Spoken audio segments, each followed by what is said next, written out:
All right. He's still working on his lighting change. Okay. Oh, that's much better.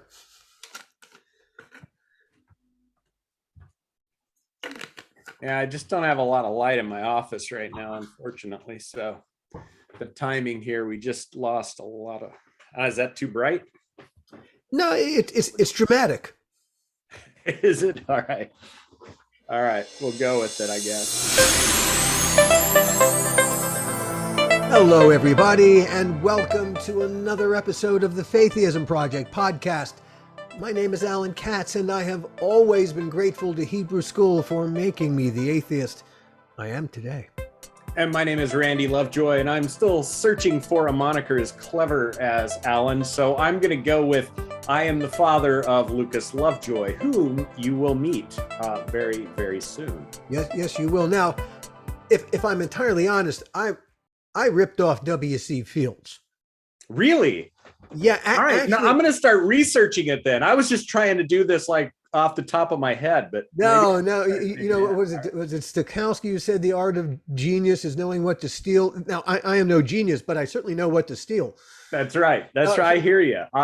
That's a good idea. I'm going to dig Fields around. W.C. Fields had a joke about my first wife drove me to drink. It's the one thing I'm grateful to her for. That's so bad. I don't think I'll use that one though. No. Hey, I simply repurposed it. Hey, I am honest to a fault. That's good. No, that's good. That's good. All right. I'm going to keep working on it. I'm going to come up with one here eventually. So I anyway, have maybe in this friend. next year, maybe in this 2022, I'll come up with it. I have faith in you. Who knows what the year ahead will hold? Who knows? That was a lead in for you. So with that in mind, we're kind of we stole from Fields. We're going to steal from Alvin Toffler. Future shock. That's what we're talking about today. We invited back Randy's son Lucas and my son Tristan for a conversation about, well, in essence, how Randy and my generation screwed up the whole freaking world for the next generation, and we're here to let them have their say. With that in mind, we're gonna let's bring in Lucas and Tristan, and actually is here. He is visiting from Santa Cruz, California, and yay! Wow, hey, hello. How's it going? Never mind. Good. Very good. And here's Lucas, my son. He is coming in from New York City. So good to have you. How are you feeling, Lucas? You had a little run-in with COVID, did you not?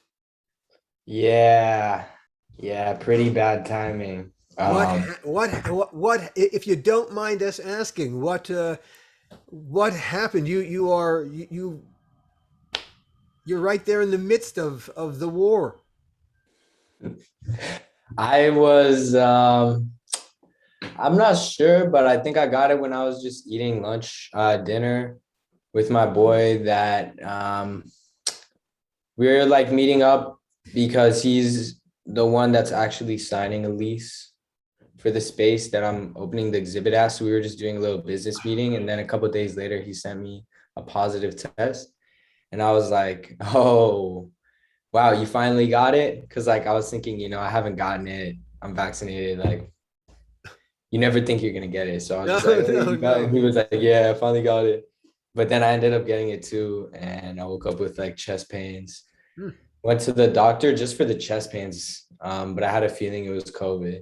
And then I got a positive test. They actually put negative online first, and then I was like, wait, it says negative. Like, and she was like, oh, sorry, I made a mistake. But I screenshotted the negative one just in case I needed to get anywhere, but I didn't. Yeah. The tricks in times of COVID. Right. Yeah. But I ended up, just being here for Christmas and everything too. So I'm sorry to hear that. Well, but you're feeling better now, yeah? Yeah. I mean, I really only had severe symptoms for one day. And then after about 3 days, I was fine. It's good to be vaccinated. Yeah, It is. I It's mean, also good to that be really, young. I mean, Yeah, that is the point of the vaccination. It's not going to necessarily stop you from getting it. It will just stop the thing from hurting you. for sure. Yeah. Cool. So glad to be here. Glad to be feeling good. Yeah. Uh, we're glad you're feeling better. Thank you. Uh, so your Christmas otherwise was good, Randy. You know, I guess with that one bump in the Christmas road. Yeah, definitely. I mean, it was interesting again, we had 10 people over from, different parts of the extended family. And it was interesting just seeing the group of people try to grapple with what's safe, what's not safe, because we had everything from ages 86 to 16. So who felt comfortable with what, who thought this should happen, or we should be tested, or we shouldn't be tested, or would it be okay to go to a Christmas Eve service or not? So there was just a lot of stuff on the lead in that made it more COVID annoying, but it all worked out really well. We had a great time together. We totally missed Lucas, but otherwise it was real good. Yep. Yeah. It's funny. I just saw a tweet conversation earlier today yesterday on Twitter, and it had to do with someone saying that their 17-year-old daughter was worrying that her life will really be forever touched by COVID. That there isn't necessarily clear sailing on the horizon where, and never mind the people who have long-term COVID, that this could be part of her life for the rest of her life. And she felt kind of resentful toward her parent that, she's only been in the world for a little while, and the whole rest of her life is going to be tainted by this really unpleasant thing. Now, is that necessarily our fault? That's you and me, Randy. It kind of gets to the heart of the question that we're asking. The world that in essence our generation is, I don't know if handing it to you, I don't know if anybody wants to be handed this, but the world that you are getting as our crummy inheritance, is it the world you were expecting?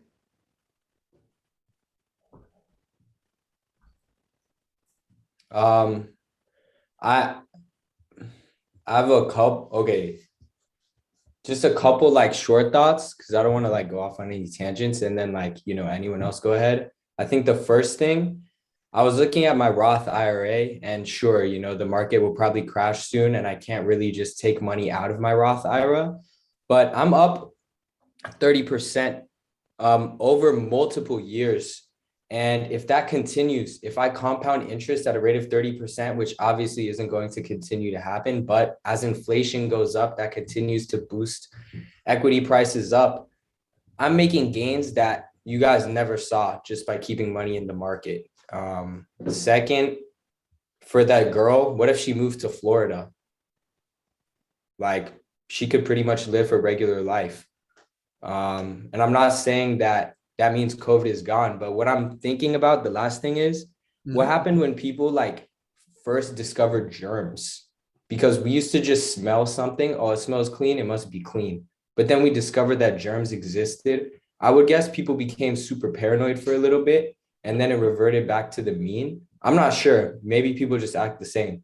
But there are people like Howard Hughes and all that just, you're all the time you're thinking about germs everywhere that could get you sick. I mean, they're all out there, and it's not just COVID. So that would be the last thought, is what if that's just what we're doing with COVID right now? COVID is not the first pandemic that has scorched the human existence. The Spanish flu was even more deadly than this. It's pathogens love human beings. Gosh, virus, the COVID virus sees us as kind of a cheap sex hotel. Really and truly, they need us to reproduce inside of. That's really how they see us. Which is, which kind of, if you think from the virus's point of view, it needs to get inside our cells so that it can use our DNA to replicate its RNA. And so really and truly, we're just a place for them to go have sex and reproduce. Literally, that is the whole point of why they do what they do, and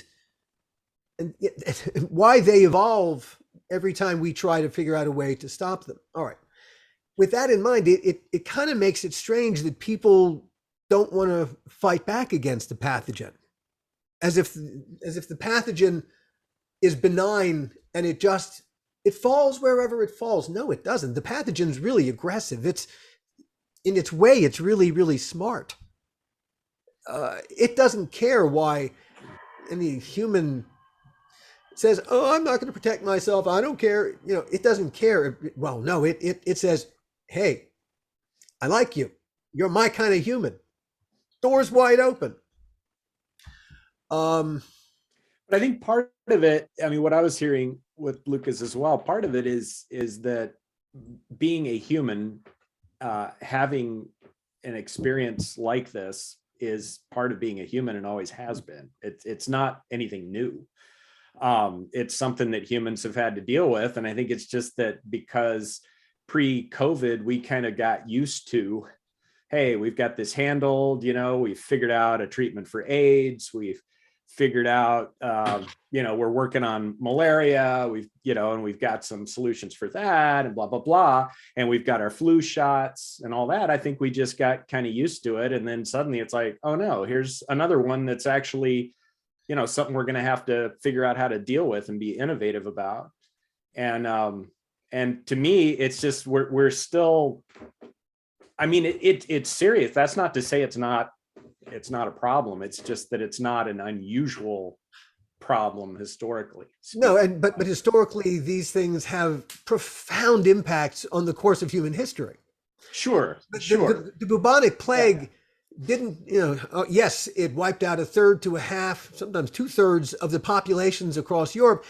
It didn't just kill people, it destroyed the entire economic system. The entire feudal system got killed by the bubonic plague because there were so few people to do the farming that suddenly the serfs, who used to be really slaves, suddenly, because they were in short supply, and without them you couldn't, the lords could not have their fields picked, and if they couldn't get their fields picked, they couldn't pay their taxes.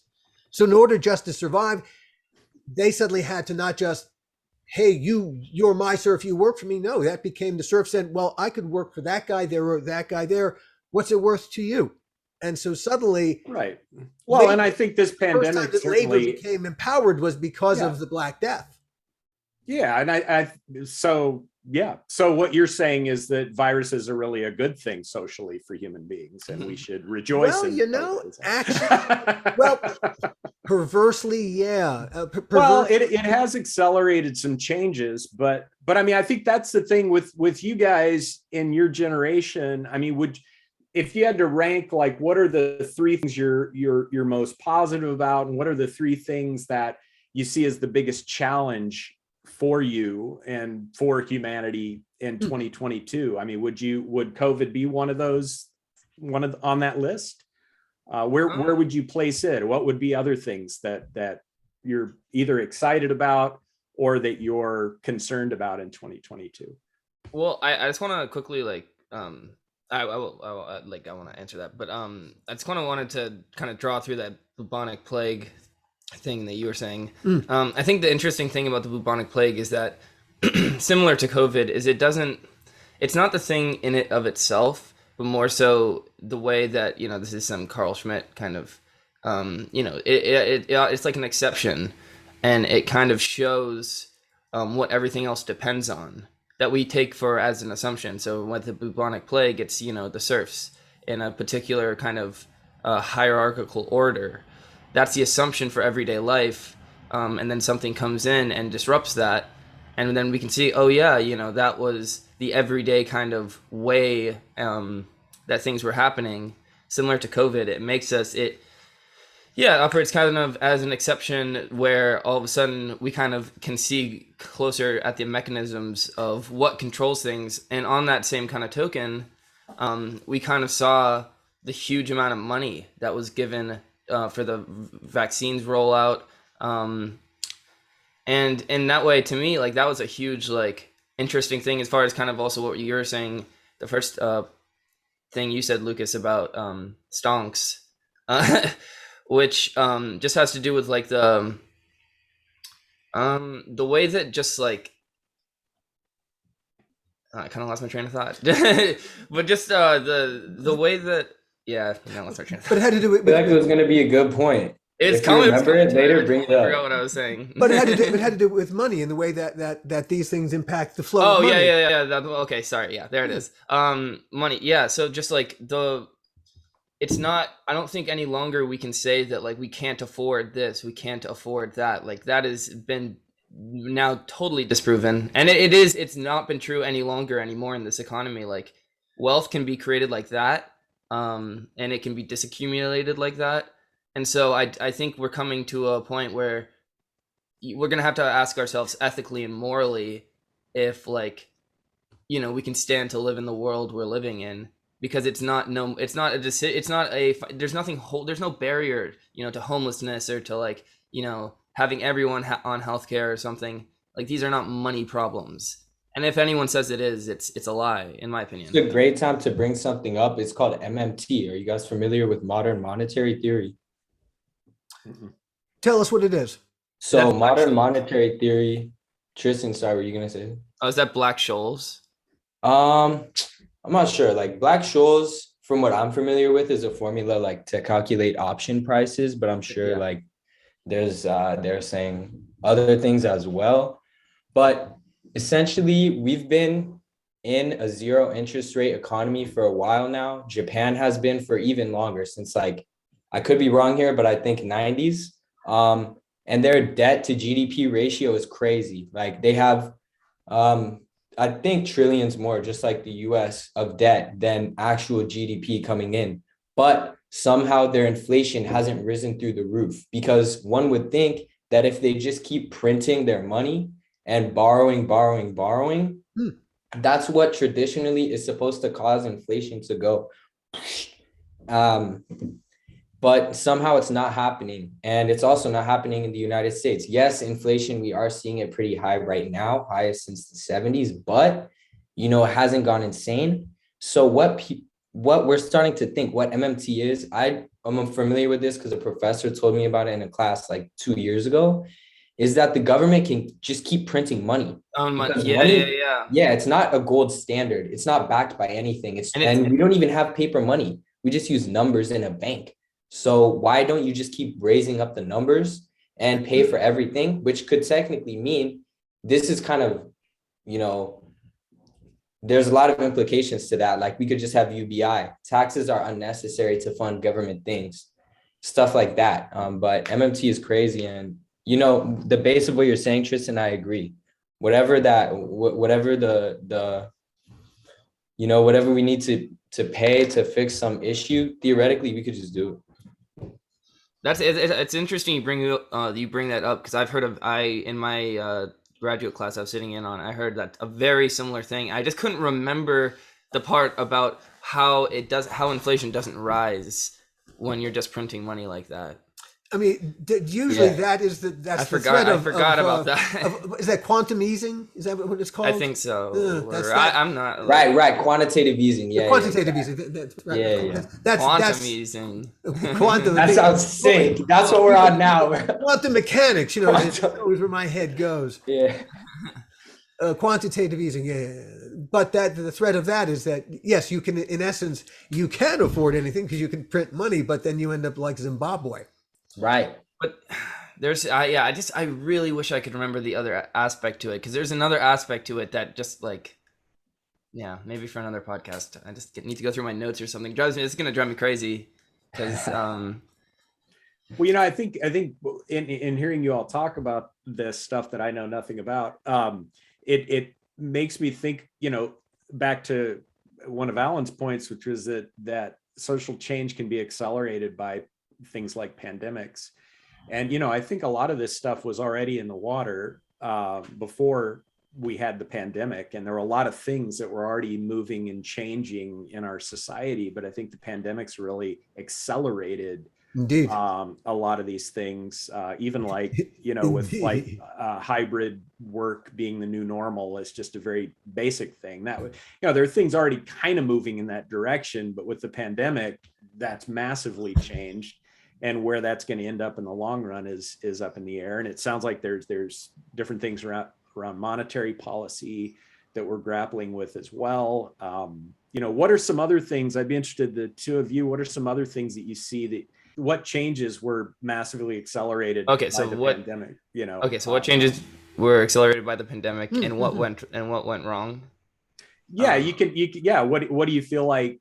Well, I mean, or another way you could put it, I don't know if this works, is of those things that are really rapidly changing, which of them are actually, you're kind of like, yay, I'm glad we're getting rid of X, Y, or Z. And which are the things that it's kind of like, I don't know where this one's going to go. This could be good, could be bad. I don't know. Up to you guys. Go with it. I guess we're asking kind of the same question: is what indeed the pandemic has accelerated everything that was going wrong, is thrown it right in our faces. It's like a smorgasbord of awful. Well, I'm not quite that negative, but I'm interested to see if you guys are. I just think it's making the change that needed to happen faster. So, indeed, and we're just in the middle of it. But I don't know. What do you guys? Fire. What do you guys think? Do you want to go, Lucas, or should I jump in? You go first. I'll go next. I'll bold. I don't know. I like, not to disagree with your premise, but I don't totally agree that I don't see it as like your guys' fault or anything. I feel bad for us all, and not to be too pessimistic, just kind of thrown into, a world and a life we didn't choose. That's just human life. I don't know. My brain is going one way, and I feel like I just kind of got to spit it out, or it's not gonna, Go for it. I'm not gonna. So I kind of like have this idea, and it's not my idea, but like I really like this thinker Walter Benjamin, and he kind of had this notion of like, I'm not sure if this, like, the overarching point is all his, but pretty much like the idea that like we have to like clean up, and make the world like a clean and nice place for the Messiah to come. But he won't, once the Messiah is essentially a useless person, and it's up to us to create a world in which the Messiah would be a useless person. And so I don't know, in that kind of same vein, I kind of like wonder like if like, and this is maybe, I don't know if this will come off as just stupid or how this will come off. But what does that mean to you though? Why do you, what appeals to you about that? Well, because it's in line with how I think it's assumptions about how we like live in the world, or what we assume to be like human achievement. Like we're all like, that's like, very kind of like Aristotle politics, but it's just like, like what is the kind of like crowning, like what are we all like headed towards? Like what are we trying to make better? Or like, and why? Or, just like, what is the point of existence? Or just like, how do we measure like if we're on the right track? Or like, what is the like, and it, to me, like, there's a lot of measurements that we go by. We can go by GDP, we can go by, but to me, like, that doesn't like capture like, the quality of life of much. So, I like this in a sense, because it's like a very, not fascist, but like spiritual. I feel like if you want like, the same kind of like, kind of feelings you get from fascism without like being fascist, spirituality is a good way to go. Because, then, but yeah, so I kind of lost the train, but, but just, if God will exist, or like, you know, I know the Messiah is not God, but just like, you know, do like that to me is a source of hope, in the sense that like thinking about what could be a better like trajectory than the one we're So on. would you say then that you think you see, you know, just going off of what Walter Benjamin said, like the purpose of life? So you used your words to say, make the world a place where the Messiah would be useless. I get what you're saying, and I get the point of that. I think is good. I think another way that you could put that into like a Christian speech would be to bring the kingdom of heaven to earth. Like, what do you think about that? Kingdom of heaven. Yeah, well, you know, to be honest, so like that makes me think of like and I only read like the Old Testament version, but I'm a little like I don't know that much, but of Genesis, right? Would you say like like that kind of world that Adam and Eve inherited was in some ways like the kingdom of heaven as you describe, or is that a different thing? I mean, it would be nice. I don't know what heaven is like, but I don't see any way that you can return to innocence once you have like left from it. You kind of have to make a conscious decision to just like choose what is good every single day. You have to choose what is good. Agree. So then Agree. Agree. You got to do that. To choose what's good. Yeah, no, I like that. That's a good point. It's interesting. Because I wonder like, you know, I know how, you know, is this is maybe just like a semantic or pedantic, or I don't know, but just like is innocence the lost, like I know we can't go back, but is that kind of on a higher tier than heaven? No, that's like to be able to go back. Is heaven on a higher? Or no, it's on a higher tier than heaven. I don't know. I'm just wondering, like, is that like the kind of the ultimate? I mean, like, I'm not really sure. Like, I think that that's like a good logical question. But like when I die, I mean, I'm not gonna keep the same brain, or at least the Bible wouldn't say, or not even the Bible. I don't know. I could be wrong, but in my conception, I don't see how I'm gonna have like all the same conceptions that I had on Earth, like when I'm doing whatever I'm doing after death. So I could potentially be innocent, or maybe I'm not. Like, you know, who knows? But and it's a lot. There's a lot of this one philosopher I also really like, Bataille, who like kind of has this notion of like our death is like an animal kind of becoming, or like and in that way, like an animal becoming. That's kind of like, to me, that sounds kind of like innocence. I'm not like saying one way or the other. It's like an animal becoming. Go a little bit deeper into that. What what do they mean, and why? Why does that come to mind? When you die, so for instance, like when we see like this is just like the classic Bataille example, is like when you see like a lion eating a gazelle, one would be like, you know, would think like, oh, like I feel bad for the gazelle or something. But it's not, it's just like water and water, you know?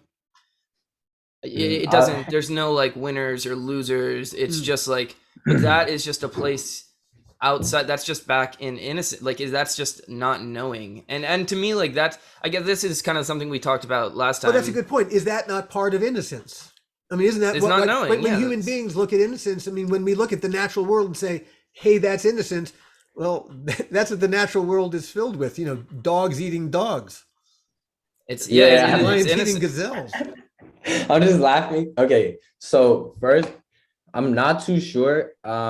In this, like I may be a bit out of depth. It reminds me of Nietzsche. I feel like Nietzsche would have something really good to say about this. But also, like we were just talking about how you know, what we were thinking about for 2022, and then like we started going right into the Faitheism like theme, you know what I mean?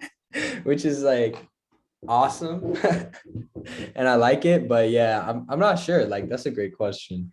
Well, and to me, at least that initial question about, you know, is it better, is innocence at a higher plane? To me, a way that helps me think about it is, you know, well, newborn baby versus a old man that's wise from experience in life. Ooh. Which one's a higher plane? Well, I don't know, but I'd rather be the old man with a lot of wisdom, I think, than being a newborn baby that's innocent, personally. Hey, that's a great But, point, Dad. you know, It makes me think of the ending of 2001: A Space Odyssey. And the very last shot is the Star Child. Oh, right. Sure. The very last spot is like, that's the whole point of the thing, is the Star Child. Yeah. It's no idea what that means. So then, So I would say at least that I think Innocence was a definite loss, but that doesn't mean that there's not a lot to gain. Is that the project? If you're in that framing, the project is then like wisdom, or we lost innocence, but we can at least gain wisdom. Yeah, I like to, and then there's that's the kind of like theological like aspects I really love, and I feel like could really like, I don't know if it's good, like, means and ends relationships are generally kind of,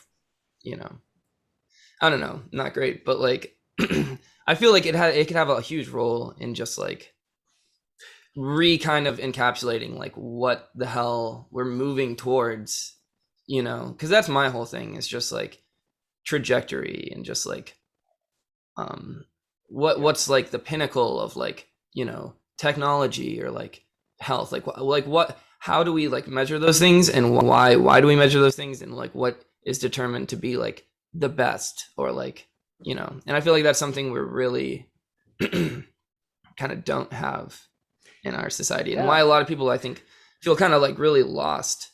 Right. And I think that makes us nervous about our technology as well, because if we're not sure what's actually good or bad or helpful or not, and yet we've got this huge amount of power, that's pretty mind-blowing too. Like, are we going to end up using it for horrible things or good things? And there's been a lot about what's the word, artificial intelligence, I guess. There's been a lot about whether that's going to mean the end of the world or whether it's going to be a very positive thing, and kind of depends on the mood of the people you're talking to. But it's kind of like, what's going to happen with this stuff? That's to add on to what you said, Lucas. That's the Nietzsche in all of this, is we don't know. We've kind of uncovered like, good is just what's useful, and we're not sure like if what's useful is what's good anymore. Like, just because it's useful to some, like to a tech executive, doesn't mean it's good for everyone. And that's kind of like the Nietzschean moment. We don't know what's, his whole thing was like beyond good and evil. So we really don't know like where is good and what's evil. It's hard to tell like where those two exactly end, especially with like complicity, and just like how to escape, or not escape complicity, but just like acknowledge complicity of things like, I think, I don't know. I think there's a whole deal, like a great deal of like, something I think about a lot is like the comfortability I may have to give up if I would want to see the world changed, and I wonder like it's a pretty selfish thing, but I wonder like if I, like that's kind of like the tough thing to kind of get my head around, is like, could I see my life like change dramatically and lose the comforts that I've come to acquire? I feel like that's what it means to like be complicit in this day and age, is to be able to ask that question, that if you were to not live the comfortable life you lived, would you be okay with that? And it's a resounding no. So I feel like that's, why can't we like learn? Why can't we make a life that is comfortable, that helps people? Like, why are we presupposing that that's impossible? Is it all a zero-sum game? Well, I would just say it's impossible because it doesn't. There's so many middlemen at this point. It's so like, either it's, if we're talking about the government, it's bureaucratic, to the point where it's just like, there's such, I think things need to be like simplified a lot. Like, it's so complex. Like, I could point to like financial stuff. It's just like, I guess it doesn't have to be so simple, but I feel like it's so complicated to the point where it's like, how do we know, like we can say like Elon Musk can say like, oh yeah, I've taken nothing from like Tesla, like I work for nothing essentially, but it doesn't mean he doesn't own Tesla stocks. Like, that's like the whole point, so it's just like, I don't know what my point is, but it's just like there's such a web of like of shit. I just feel like the web needs to be like kind of cleared. And something like COVID, I guess, to bring it back around, can do that. It clears the web, True. and you kind of see like who was really like kind of enmeshed in the web without, being the web itself, like, which is just like normal people, because that's, yeah, I don't know. I'm talking a lot. How do we fix it? Oh, fuck that. Well, I was thinking, to take a stab at how we could fix it. Earlier, Tristan, you were saying like, what is good and evil?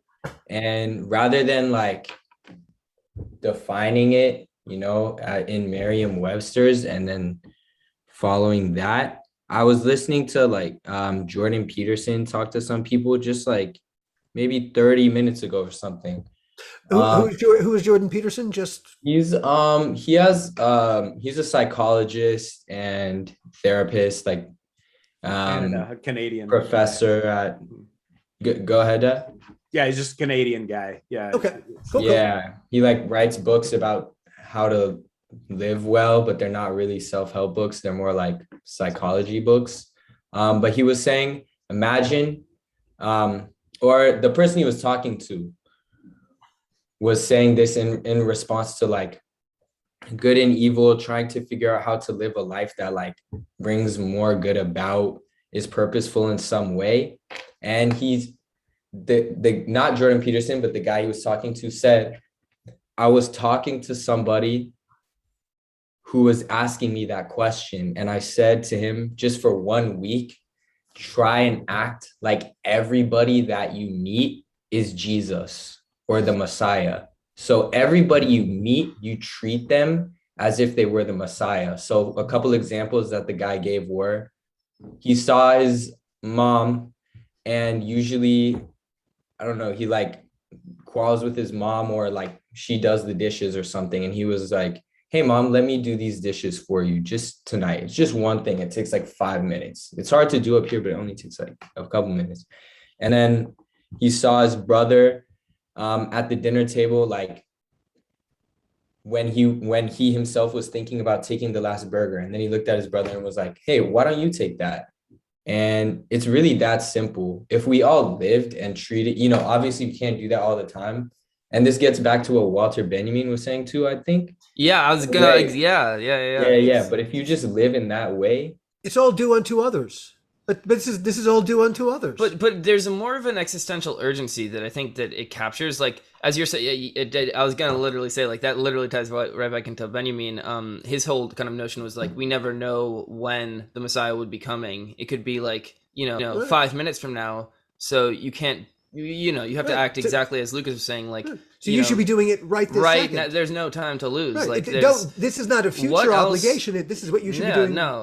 Right now. Yeah, it has to. And that's like it breaks with it. There's a break that could happen there, a huge political break, and chasm that could open up things. And so to me, there's no other like driving force, like political, maybe economic, like maybe there could be a point made for that, but like that really captures the kind of like existential, communal need for like a kind of just a like an agreed upon kind of like, yes, like we're gonna like this is happening, like, and like and I don't know, me and my dad go back and forth about this a lot, like what's the importance of truth and fact, and to me like that's like a more important truth than like if it's really true that the Messiah is coming or not, like that's a kind of like very powerful thing, and also like it asks like what's true or what's true about truth, and I that's a question like I'm really interested in,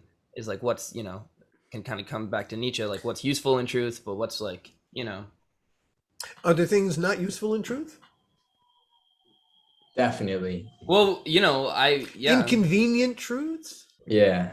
All the time. Well, I feel like we can look at that on a very like surface level, just to begin with. If you wanted to, like finding out like you got COVID or something. That's today's inconvenient truth, or like I don't know. Like, it is. Like that's true. The truth can be massive. That's a good one. Yeah.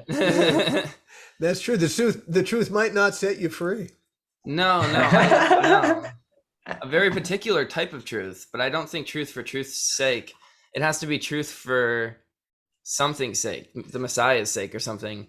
But that can still get a little murky still, because then I don't know. Well, the Messiah said he was the truth.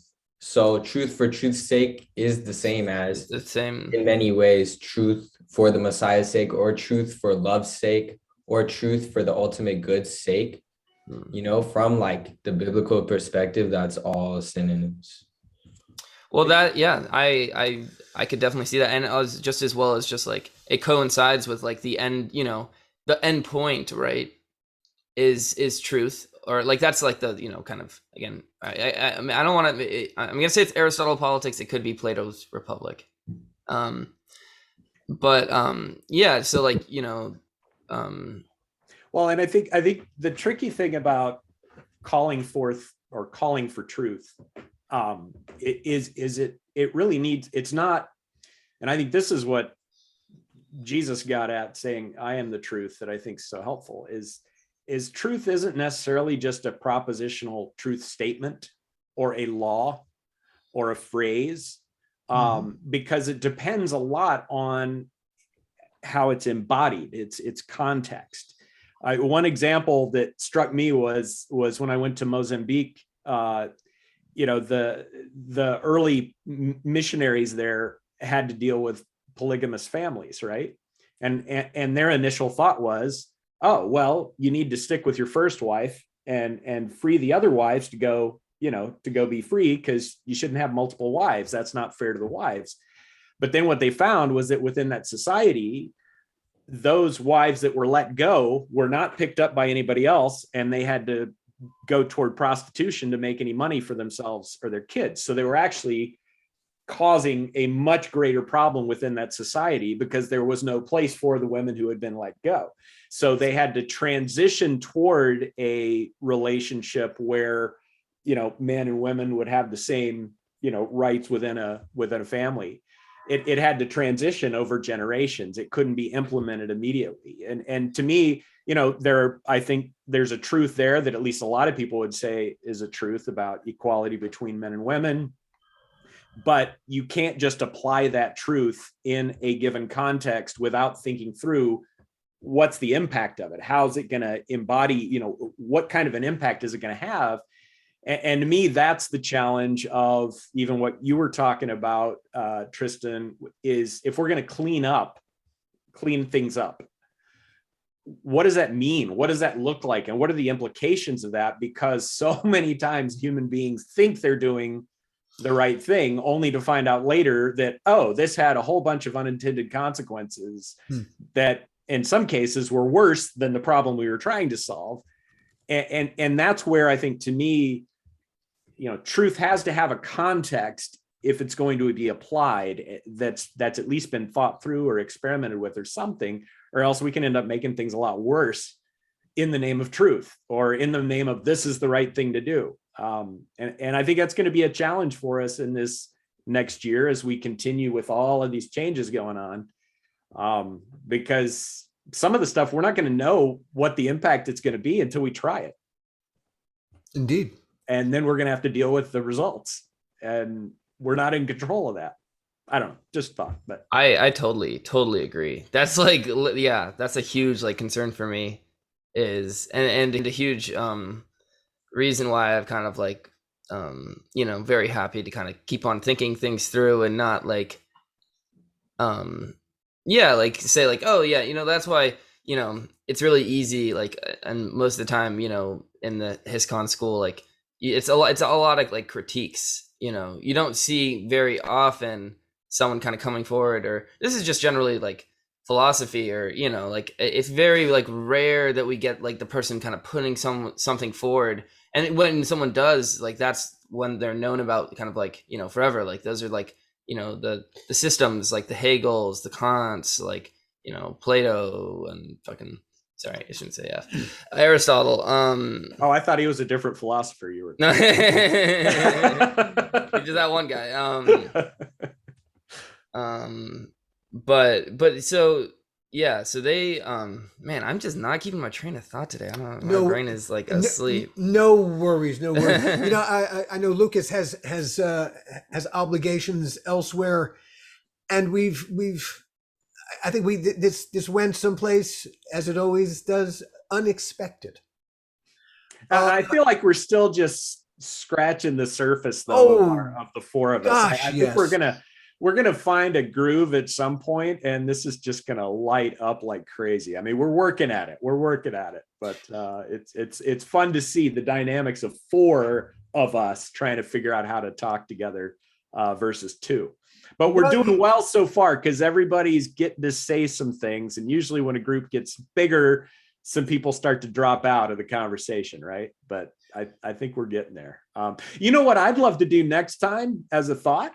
I mean, before we wrap this up, I'd love for Lucas and Tristan to like kind of decide and intro the topic next time, if you guys are up for it. I'm all for that. Whatever you guys decide we do next time, that's what we're doing. And because really and truly, what do old farts like Randy and I know? Well, and if you guys just want to like grill us with really hard questions, feel free. You could say, "Oh, we've got 20 questions. We are going at them with these. Let's see how they handle them." Yeah, I don't know. Put us on the head of a pin. That's right. I mean, we're up for whatever. But I'd love to. I think that's one of the things generationally is I just love to hear what you two would like to talk about, and kind of make that the theme. Man, I like what we've been doing already. I was just thinking, like, I have a couple friends that every time we speak, like maybe a couple people, one or two, where I actually had a conversation for like 8 hours and I forgot, and I just looked out the window and it was sunny and the night was over. Yeah. I feel like that's how it would happen, like in this conversation, we just went through an hour. Before I looked at the clock, I thought it had been maybe 20 minutes, 15 minutes. Yeah. And I was like, yo, how is it already an hour? So there you go. You know, it's pretty fun already. Your dad and I have this problem every time we sit down. That's right. That's there right. You go. Time flies and we're like, wait a minute. I have like a list of things I was going to mention. Much surface. I'm pretty sure I didn't get to mention any of them. I don't think any of them have come into the conversation. I mean, we didn't even answer the first question. What's that? You didn't. I know. Yeah, that's right. No, I hear. Wait, what was the first question? It was like, where do you think it went wrong? Was from you, and then from my dad was, looking to 2022. What are the trends that you think like are good that are fast forwarded, and then like that are bad that are fast forwarded? But I think you did, because you pointed towards where you think the solutions will have to come from. Now, what the solutions are, well, that's a whole other bunch of conversations. And on that bombshell,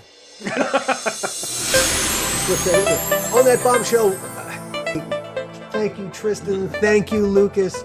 Thank you, Randy. Appreciate it, guys. It is always a pleasure. Future shock. Well, I'm future shocked. We'll let it go at that. And we'll see you all next time. Thanks. Yep. See you then. Bye.